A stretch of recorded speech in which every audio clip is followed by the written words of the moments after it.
పరిశుద్ధాత్మ దేవుని వందనాలండి. మీకు అందరికీ ప్రైజ్ లార్డ్.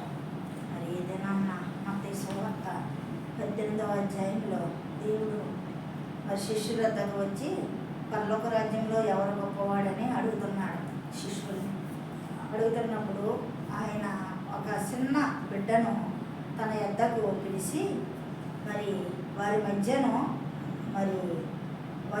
నిలవబెట్టి ఇట్లా మీరు మార్పు నుండి బిడ్డల వంటి వారైతేనే కానీ పరలోక రాజ్యంలో మీకు స్థానము లేదు అని.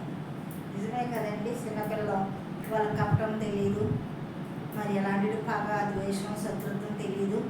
కాబట్టి చిన్నపిల్లల హృదయం కలిగి వారిగా ఉన్నప్పుడే నువ్వు మార్పు చెందాలా. మార్పు చెందినప్పుడు అలాంటి హృదయం నీకు నాకు వస్తుంది. కాబట్టి అలాంటి వారిదే పరలోక రాజ్యం అని దేవుడు సెలవిస్తున్నాడు. అంతేకాదు నిన్ను నువ్వు తగ్గించుకొని మరి దేవుణ్ణి హెచ్చించినప్పుడు నువ్వు కూడా హెచ్చించబడతావు. మనం హెచ్చించుకుంటాక అర్హులము కాదు. మరి మనము ఎప్పటికీ కూడా తగ్గింపబడిన వారమే. నీ కొరకు నా కొరకు ప్రాణం పెట్టి నిన్ను నన్ను కొన్న యేసయ్య నామమే హెచ్చించబడాలి. కాబట్టి చిన్నపిల్లల హృదయం కలిగి మనం జీవించినప్పుడు పరలోక రాజ్యానికి మనం వారసులం అవుతాం. అంతేకాదు మరి ఇంకో విధంగా చెప్పాలంటే మరి యొక్క రోమా పత్రికలో కూడా దేవుడు ఏం చెప్తున్నాడంటే పరలోక రాజ్యం అంటే మరి యొక్క భోజన పదార్థములు కాదు.